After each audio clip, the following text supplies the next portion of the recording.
it's a great pleasure for me to introduce to you now the artistic director of the Bluecoat, Bryan Biggs. Bryan has, as many of you in the room will know, a long and distinguished history in relation to supporting exhibition practice, curating and generating materials which have been of great interest to me and to many of my colleagues. Trophies of Empire, Bryan Biggs. Thank you. Delighted that I'm on the advisory group for the Black Artists and Modernism. I'm very pleased that Sonia invited me to be on. It's going to be a great 3 years, I think, and this is just the beginning of...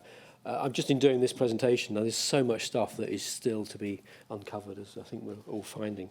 So, I'm going to read this because I've only got 20 minutes, so I've got to rattle through it. And lots of images, you'll be pleased to know, so it'll keep you awake, hopefully.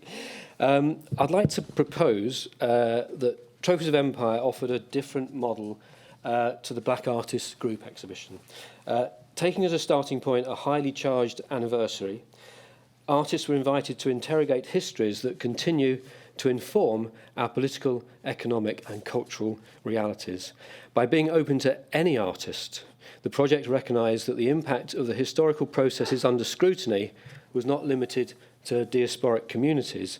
The story of empire permeates many narratives, including that of this building. And I want to start, actually, with this building. With its early 18th century origins, Bluecoat will be 300 years old in 2017. So next year, 300 years old. It has a symbiotic relationship to, and can claim to be a symbol of the birth of modern Liverpool. For it was at this time that the port began to expand as new markets overseas opened up for its growing maritime mercantile class. Originally a charity school, it was founded around the time the world's first wet dock was built just a few hundred yards away from here, an innovation that gave Liverpool competitive advantage over other westward-facing ports like Bristol. Master Mariner Bryan Blundell and the rector of Liverpool founded the school in 1708 in the grounds of the Anglican Church just opposite here.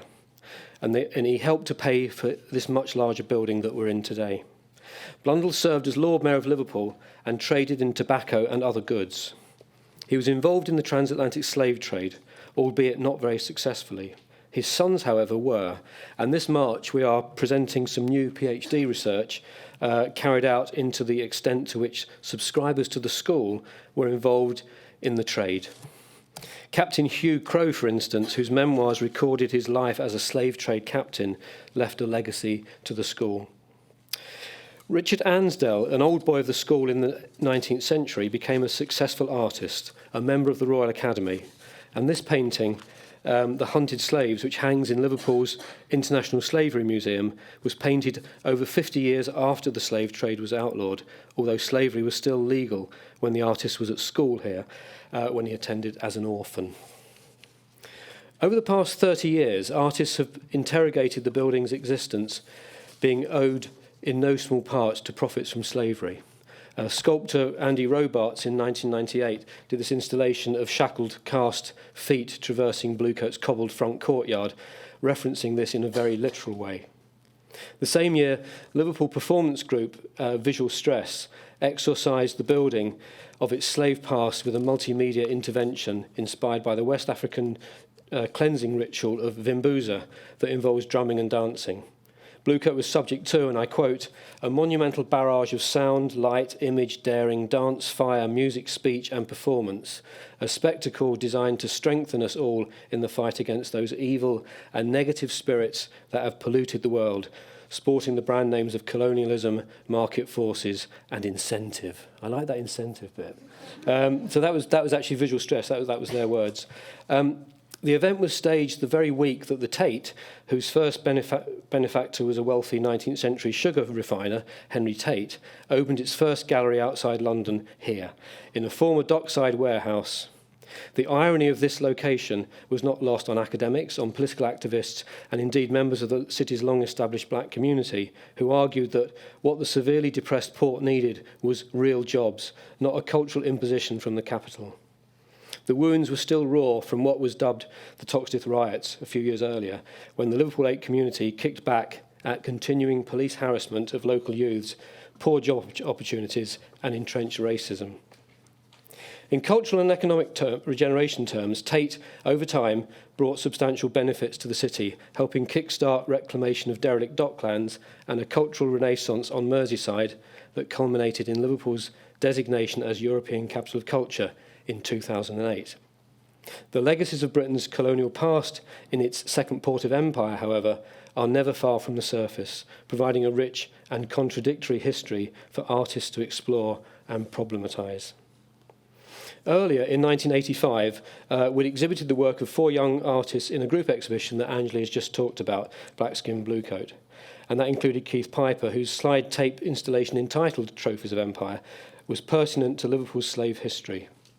5 years later, Keith approached us with a proposal for Liverpool called Trade Winds. I'll just show you that slide again. Trade Winds, that would explore the historical relationship between transatlantic slavery and the development of contemporary global capitalism. Recognising that celebrations were being planned for 1992, the Columbus Quincentenary year, which was 500 years since the explorer landed in the Americas, we felt this occasion would give sharper focus to Keith's project, for as we are reminded by a statue in Liverpool's Sefton Park, the discoverer of America was the maker of Liverpool.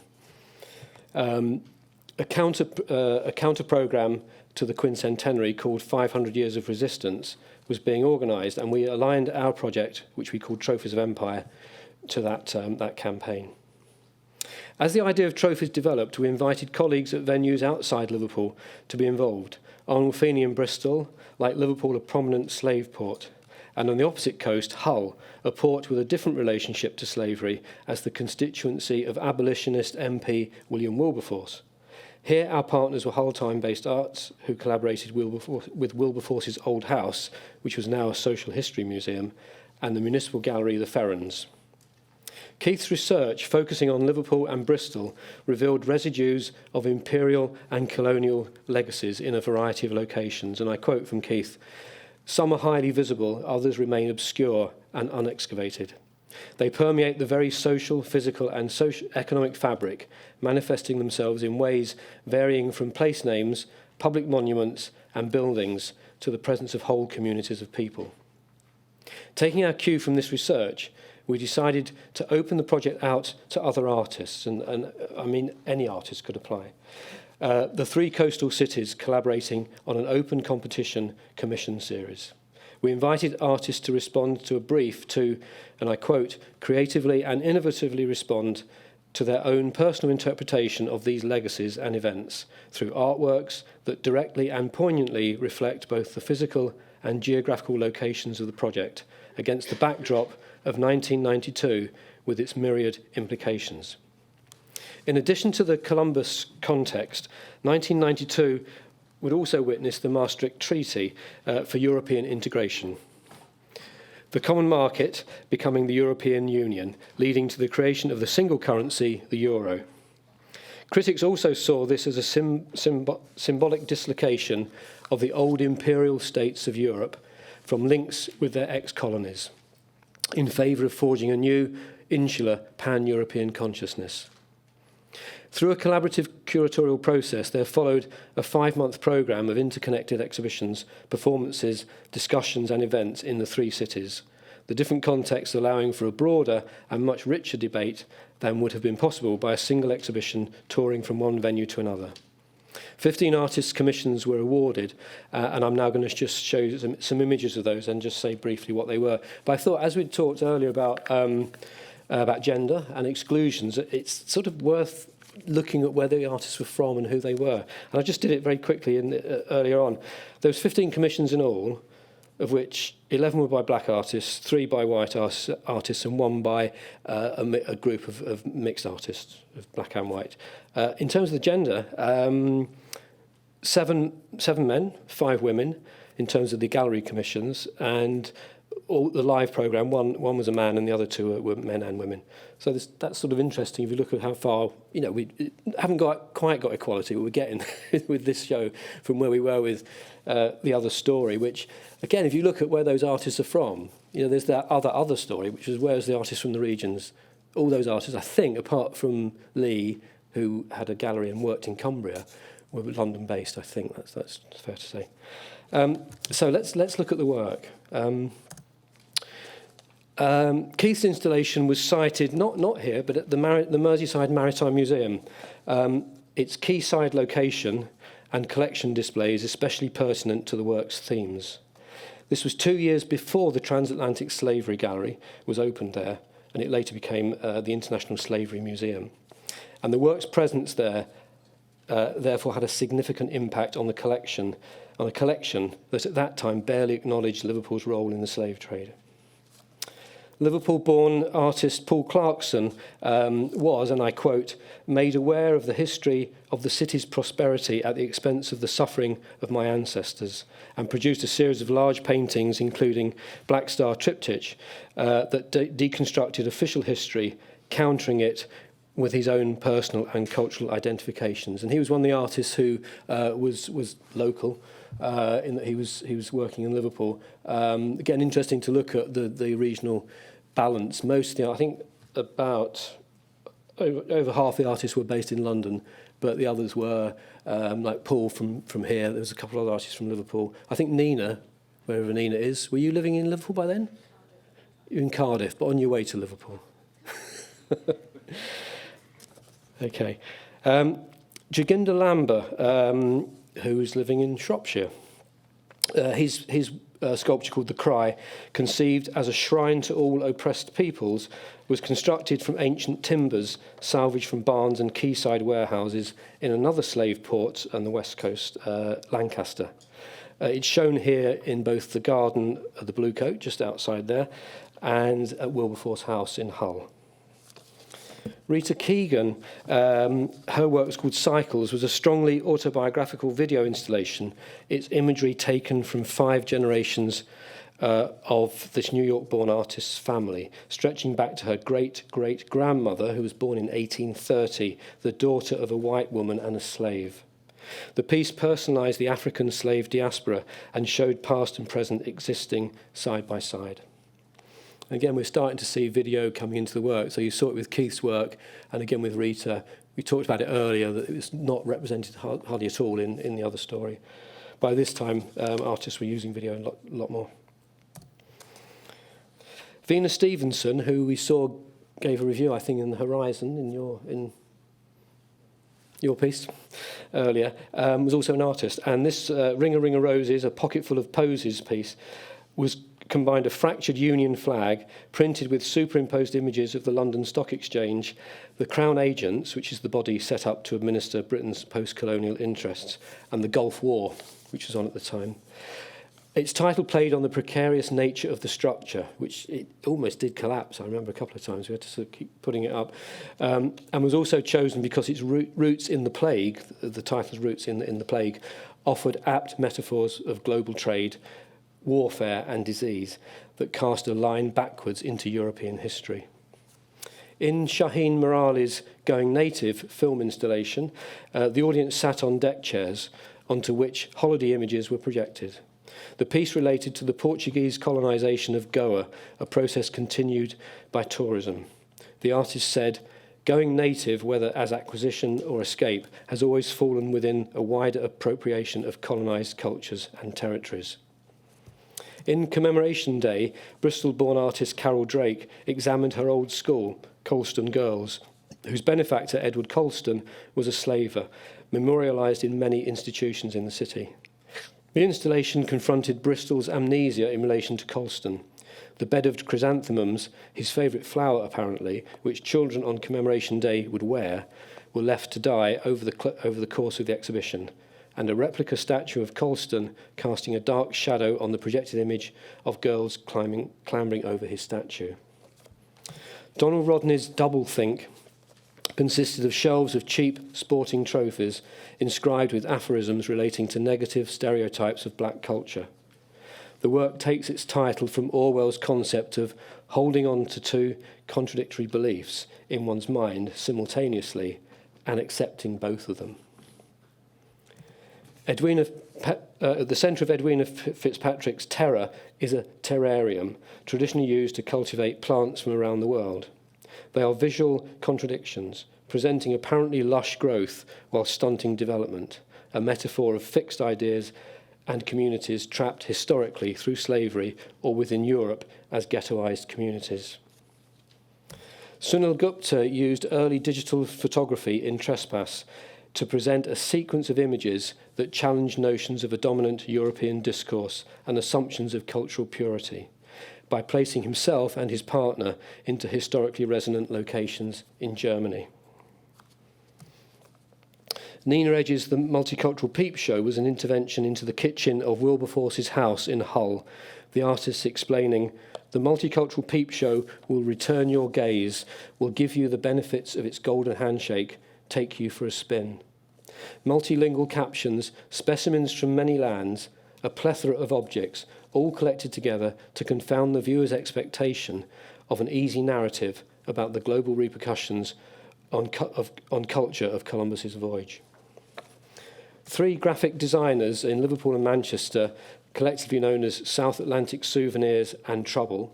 South Atlantic Souvenirs were two of them, and they'd come out of the opposition to the Falklands War. So they did these satirical postcards called South Atlantic Souvenirs, and this guy was called Trouble, who was actually really nice. He wasn't trouble at all. Joined together, and they produced these. So they teamed up to produce the trophy cabinet, a set of tastefully packaged commodities, tea, sugar, tobacco. An ironic blurb for the work describes the story of the European invasion of the Americas, the boom year, I'm quoting here, the boom years of the slave trade, the plundering of the Orient, and the scramble for Africa, as 500 years of imperial violence, pillage, and mayhem around the globe, a story still unfolding today. It's told in the souvenir set of picture cards, which can be found in every packet of Trophies of Empire produce. An attractive booklet is available in which you may collect your cards, making a memento which your loved ones will treasure for years to come. And there you are. That's the booklet which you collected the cards and stuck them in. It's an amazing piece of work, which we're very pleased that the International Slavery Museum here is going to take into its collection, which is great. There were several performances as well. Visual Stress, Liverpool performance group, their mobile auto mission was a day-long motorcade cruising the streets of Liverpool in the run-up to Christmas, a carnival taking the wrong direction into the uncharted territories of the city, as they described it, visiting 12 stations of the cross, either patently imperialist buildings or sites considered complicit with the festive season's consumer madness. A Liverpool performance group comprising two urban griots, an Indian dancer and an African drummer, came together as verbal images to present a performance involving poetry, dance, visuals and music reflecting their own individual heritage in a celebration of Black British culture. And Bandele Iapo's Footsteps of the Hummingbird was another mixed media performance involving people from the St Paul's and eastern areas of Bristol. A celebration of their cultural vitality, the piece also interrogated the continuing legacies of slavery and questioned the city's refusal to acknowledge its part in the trade.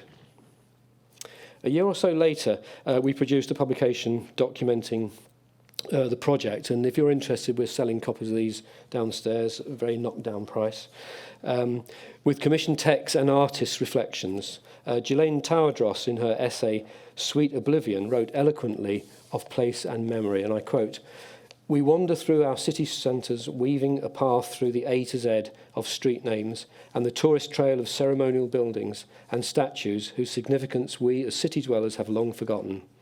The day has already come when we recognise places and monuments by their inscriptions, but no longer recall their original function. The source of street names like Black Boy Hill and White Ladies Road in the heart of Bristol has become obscured by the clinical banality of the street index. Placed in alphabetical order, assigned a page and a grid reference, and consigned to the back page of a city map, these semantic traces of the city's past are now no more than geographical markers evacuated of historical meaning. A white blanket of forgetfulness, as one writer elegantly put it, has been drawn across the material remains of slavery and empire in Britain's once glorious cities like Bristol and Liverpool. Just like granules of sugar dissolving without trace in a sea of tea leaves, the legacy of Britain's imperial history has all but disappeared from popular consciousness. We would rather succumb to the lure of sweet oblivion than linger over bitter remembrance of things past and now forgotten. And perhaps we can talk later about the impact of Trophies of Empire at the time, but I want to just finish by mentioning how its curation model informed another collaborative project that was in a similar mould, interrogating political and cultural histories and their continuing legacies. And it's the last page, so I'll be able to do it in a minute or so. Independent Thoughts was staged in 1997 during the 50th anniversary of Indian independence and the partition of Pakistan. Again, the concept was initiated by an artist, Juginder Lamba, who'd been in Trophies and whose own biography as a Kenyan Asian who'd also lived in India and come to Britain in 1962 informed his passionate interest in and concerns at the continuing ramifications of 1947's momentous events. The selection of artists reflected a mix of art and a generational breadth, from emerging British-born Asian artists to others living in India and Pakistan, to South Asian diaspora artists and one white British artist. Bluecoat worked with galleries across the country: Birmingham, Wolverhampton, Oldham, Bradford, Middlesbrough, Leeds and Nottingham. Here we commissioned Mohini Chandra, who did Travels in a New World, an immersive video installation featuring members of her own family from Fiji, now dispersed to different countries around the Pacific Rim. The momentous and bloody events of 1947 were interrogated by several artists. Others took a broader approach to the theme of partition and independence. The project included a conference, Independent Practices, and a publication of the same name, with commissioned essays that extended the debate around independence into a present of contested borders, increasing globalization and the homogenization of culture. With the 70th anniversary of partition and independence coming up in 2017, it is perhaps pertinent to revisit these curatorial models and imagine what an exhibition might look like in 2017 that followed a similar process. What is certain, 20 years on since Independent Thoughts and 25 years since Trophies of Empire, is that there is now a more complex set of relationships to the histories of colonisation and its legacies amongst artists and audiences of different generations. Those whose experience of migration or war remain vivid, those for whom the colonial past is a distant memory, and those for whom it is perhaps irrelevant. There are marked differences too between how the idea of a shared colonial or post-colonial history is perceived and manifested by, for instance, young artists from diaspora communities in this country and by their counterparts in, say, India, for whom the reality of becoming the world's most populous nation and one of its largest economies offers a very different and perhaps more compelling context within which to produce, in which to picture the world, an art that looks to a future unencumbered by the past. At the same time, the diasporic processes that informed and enriched much of the art created in the UK that we are discussing today have become more universal and arguably more intense. The experience of political exile, of forced migrations. Now, no less than in 1992 or 1997, the anniversaries that provided a catalyst for these two exhibition projects. Excuse me. Artists still need to bear witness, and to do so through an understanding and interrogation of the historical forces that have shaped our present. That's it. Thank you.